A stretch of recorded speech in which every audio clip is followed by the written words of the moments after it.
Assalamualaikum warahmatullahi wabarakatuh. Halo semuanya, apa kabar? Semoga kita sehat selalu ya.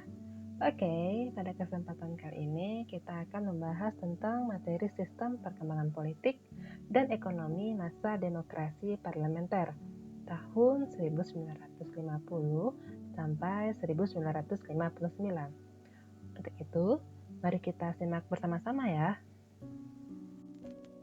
Oke, yang pertama-tama yang akan kita bahas yaitu tentang latar belakang demokrasi yang udah pernah diterapkan di Indonesia. Nah, demokrasi sendiri itu adalah bentuk atau mekanisme sistem pemerintahan suatu negara sebagai upaya untuk mewujudkan kedaulatan rakyat atas negara untuk dijalankan oleh pemerintahan negara.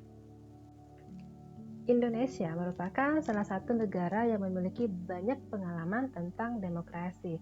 Sudah ada 3 jenis demokrasi yang pernah diterapkan di Indonesia, yaitu presidensial, terpimpin, dan parlementer. Dari ketiga jenis demokrasi itu, yang menjadi pembuka lembaran sejarah Indonesia adalah demokrasi parlementer yang dimulai sejak tanggal 14 November 1945 sampai dengan 5 Juli 1959.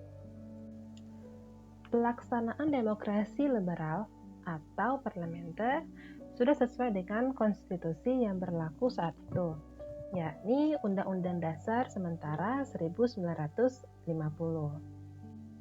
Tapi nyatanya bahwa demokrasi parlementer ini meniru sistem Eropa Barat yang kurang sesuai diterapkan di Indonesia. Tahun 1950 sampai 1959 merupakan masa kiprahnya partai-partai politik.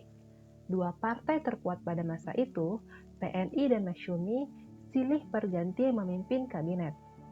Dan sering bergantinya kabinet menimbulkan ketidakstabilan dalam bidang politik, ekonomi, sosial, dan keamanan. Seperti biasanya, ada beberapa pertanyaan yang harus dijawab sesuai dengan nomor urut absensi. Oke. Yang pertama yaitu, yang dimaksud dengan demokrasi presidensial itu apa ya? Dan ini dijawab oleh nomor urut 1, 3, 5, 8, 15, 20, 29. Pertanyaan berikutnya yaitu, yang dimaksud dengan demokrasi terpimpin itu apa ya? Untuk jawaban pertanyaan kedua itu dijawab oleh nomor urut 6, 13, 15, 22, 31, 34. Pertanyaan berikutnya yaitu, yang dimaksud dengan demokrasi parlementer itu apa ya? Ini dijawab oleh nomor urut 2, 9, 16, 21, 22, 23, dan 32. Pertanyaan berikutnya yaitu, perbedaan demokrasi presidensial dengan demokrasi parlementer itu apa? Nah, ini dijawab oleh nomor urut 1, 4, 7, 16, 30, 31, 35. Pertanyaan berikutnya, coba kamu jelaskan demokrasi yang diterapkan di Indonesia. Dan ini dijawab oleh nomor urut 3, 10, 14, 17, 22, 33. Oke, selanjutnya yaitu ciri-ciri demokrasi liberal atau parlementer. Yang pertama yaitu presiden dan wakil presiden tidak dapat diganggu-gugat karena memang posisi mereka teratas di dalam pemerintahan. Yang kedua, menteri bertanggung jawab atas kebijakan pemerintah. Yang ketiga, presiden bisa dan berhak membubarkan DPR. Yang keempat, Perdana Menteri atau menteri diangkat oleh presiden. Pada demokrasi parlementer, ada kelebihan dan kekurangan dalam penerapannya. Oke, yang menjadi pertanyaan yaitu coba jelaskan kelebihan dari demokrasi parlementer. Dan ini dijawab oleh nomor urut 4, 5, 11, 18, 23, 31, 32. Dan untuk selanjutnya, coba jelaskan kekurangan demokrasi parlementer untuk nomor urut 6, 8, 17, 23, 24, dan 36. Selanjutnya, kita akan membahas tentang kabinet-kabinet yang pernah diterapkan pada masa demokrasi parlementer di Indonesia. Kabinet yang pertama yaitu Kabinet Natsir pada 6 September 1950 sampai 21 Maret 1951. Kabinet ini dilantik pada tanggal 7 September 1950 dan ditunjuk Muhammad Natsir dari Partai Masyumi sebagai Perdana Menterinya. Kabinet ini merupakan kabinet koalisi yang dipimpin Masyumi, di mana PNI sebagai partai kedua terbesar dalam parlemen tidak turut serta, karena tidak diberi kedudukan yang sesuai. Kabinet ini merupakan kabinet di mana tokoh-tokoh terkenal ada di dalamnya, seperti Sri Sultan Hamengkubuwono ke-9, Mr. Asad, Insinyur Juanda, dan Profesor Dr. Sumitro Tjojo Hadikusumo. Sehingga kabinet ini bisa dibilang dengan sebutan Zakon Kabinet, atau kabinet yang diisi oleh kalangan profesional, atau kabinet yang orangnya di dalamnya itu sangat ahli di bidangnya dan bukan berdasarkan atas presentatif dari partai politik. Adapun program-program dari Kabinet Natsir diantaranya yaitu yang pertama, menggiatkan usaha keamanan dan ketentraman. Yang kedua, mencapai konsolidasi dan penyempurnaan susunan pemerintahan. Yang ketiga, menyempurnakan organisasi angkatan perang. 4. Mengembangkan dan memperkuat ekonomi rakyat. Yang kelima, memperjuangkan penyelesaian masalah Irian Barat.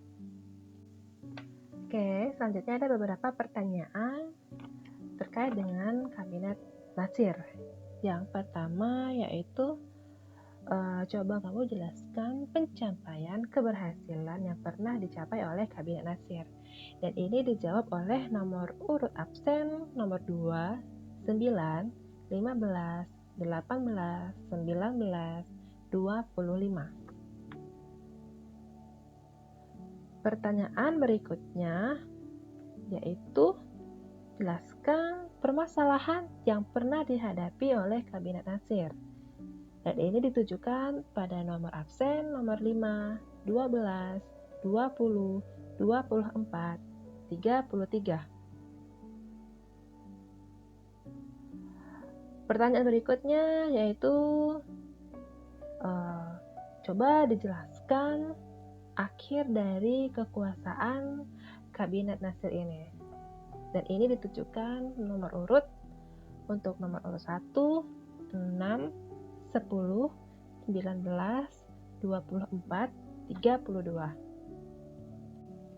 Oke, kabinet selanjutnya yaitu Kabinet Sukiman. Dan ini pada tanggal 27 April 1951 sampai 3 April 1952.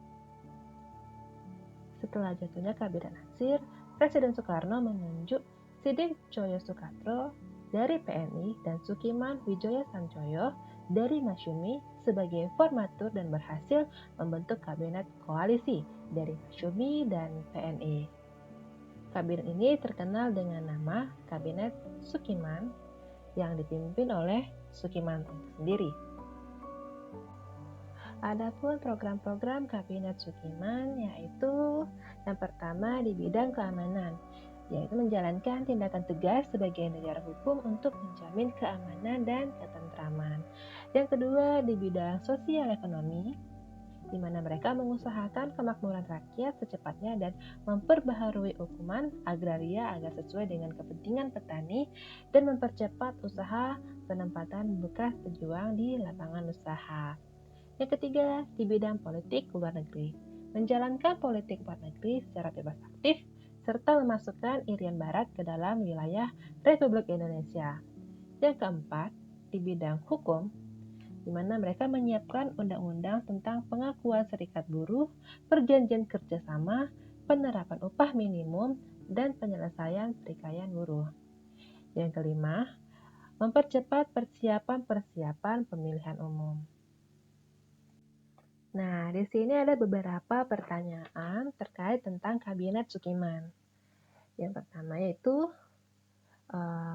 apa sih pencapaian kerja dari Kabinet Sukiman? Ini ditujukan untuk nomor urut absen 6, 7, 13, 16, 21, 25. Pertanyaan berikutnya yaitu, coba jelaskan permasalahan yang dihadapi oleh Kabinet Sukiman. Dan ini ditujukan untuk nomor urut 3, 11, 20, 25, 26, 34. Dan pertanyaan berikutnya, coba jelaskan akhir dari kekuasaan Kabinet Sukiman. Untuk nomor urut 7, 14, 22, 26, 33, 34. Kabinet selanjutnya yaitu Kabinet Wilopo. Tanggal 3 April 1952 sampai 3 Juni 1953. Pada tanggal 1 Maret 1952, Presiden Soekarno menunjuk Sidik Cahyo Soekarto dari PNI dan Prawoto Mangunkusumo dari Masyumi menjadi formatur, tapi kali ini gagal. Kemudian ditunjuk Wilopo dari PNI sebagai formatur. Setelah bekerja selama 2 minggu, berhasil dibentuk kabinet baru di bawah pimpinan Perdana Menteri Wilopo, sehingga terbentuklah Kabinet Wilopo. Kabinet ini merupakan zakat kabinet, yaitu kabinet yang terdiri dari para pakar yang ahli dalam bidangnya. Adapun program Kabinet Wilopo yaitu yang pertama program dalam negeri, menyelenggarakan pemilihan umum, konstituante, DPR, dan DPRD, meningkatkan kemakmuran rakyat, meningkatkan kemakmuran pendidikan rakyat, dan pemulihan keamanan. Yang kedua yaitu program luar negeri, penyelesaian masalah hubungan Indonesia-Belanda, pengembalian Irian Barat ke pangkuan Indonesia, serta menjalankan politik luar negeri yang bebas aktif menuju perdamaian dunia. Adapun beberapa pertanyaan untuk Kabinet Wilopo. Pertanyaan yang pertama yaitu, coba jelaskan pencapaian dari Kabinet Wilopo. Ini ditujukan untuk nomor urut 7, 8, 12, 17, 21, 27, dan 35. Pertanyaan berikutnya, apa permasalahan yang dihadapi oleh Kabinet Wilopo hingga ia berakhir? Dan ini ditunjukkan untuk nomor urut 2, 8, 15, 23, 26, 27, dan 28. Pertanyaan berikutnya yaitu jelaskan jalan cerita akhir dari kekuasaan Kabinet Wilopo. Dan ini ditunjukkan untuk nomor urut 4, 8, 13, 22, 34, 35. Oke, kabinet selanjutnya yaitu Kabinet Ali Sastronidjoyo I dari tanggal 31 Juli 1953 sampai 12 Agustus 1955. Setelah mundurnya Kabinet Wilopo, Presiden Soekarno segera mengumumkan pembentukan kabinet baru dan menunjuk Sarmidi Mangunsarporo dari PNI dan Muhammad Rom dari Masyumi sebagai formatur kabinet pada tanggal 15 Juni 1953. Tetapi, kedua formatur gagal mencapai kesepakatan dan mereka mengembalikan mandat kepada Presiden pada tanggal 24 Juni 1953. Pada tanggal 18 Juli 1953, Presiden menunjuk formatur baru yaitu Mr. Woksonegoro dari Partai Indonesia Raya atau PIR. Akhirnya, pada tanggal 30 Juli 1953, terbentuklah kabinet baru yang dinamakan Kabinet Ali I atau Kabinet Ali Wokso. Kabinet ini merupakan koalisi antara PNI dan NU, sedangkan Masyumi menjadi partai oposisi. Adapun program-program Kabinet Ali Sastronidjoyo I yaitu yang pertama, meningkatkan keamanan dan kemakmuran serta segera menyelenggarakan pemilu. Yang kedua, pembebasan Irian Barat secepatnya. Yang ketiga, pelaksanaan politik bebas aktif dan peninjauan kembali persetujuan KMB. Yang keempat, penyelesaian pertikaian politik. Adapun beberapa pertanyaan pada Kabinet Ali Sastronidjoyo I, yaitu apa sih pencapaian kinerja Kabinet Ali Sastronidjoyo I?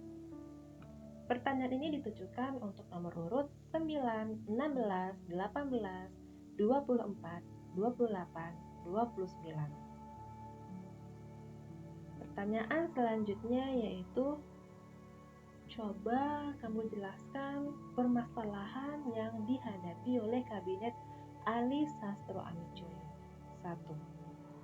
Untuk nomor urut 9, 14, 19, 23, 27, 36. Dan pertanyaan berikutnya yaitu coba kamu jelaskan akhir dari kekuasaan Kabinet Ali Sastronidjoyo I. Dan pertanyaan ini ditujukan untuk nomor urut 9, 10, 17, 25, 29, 35, 36. Oke, kabinet selanjutnya yaitu Kabinet Burhanuddin Harahap. Ini terbentuk dari tanggal 12 Agustus 1955 sampai 3 Maret 1956. Setelah jatuhnya Kabinet Ali, sebagai gantinya Wakil Presiden Dr. Muhammad Hatta menunjuk Mr. Burhanuddin Harahap dari Masyumi sebagai formatir kabinet. Kejadian ini sih baru pertama kali di Indonesia ya. Formatir kabinet ditunjuk oleh Wakil Presiden sebagai akibat dari kepergian Presiden Soekarno naik haji ke Mekah.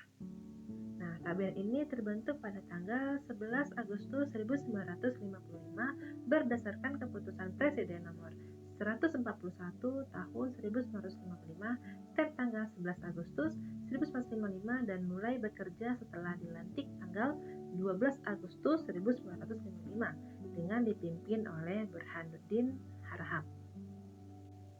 Kabinet Burhanuddin Harahap adalah merupakan kabinet koalisi yang terdiri atas beberapa partai, bahkan hampir merupakan kabinet nasional, sebab jumlah partai yang tergabung dalam koalisi kabinet ini berjumlah 13 partai. Tetapi karena masih ada beberapa partai yang sebagai oposisi tidak duduk dalam kabinet seperti PNI dan beberapa partai lainnya, maka kabinet ini termasuk kabinet koalisi.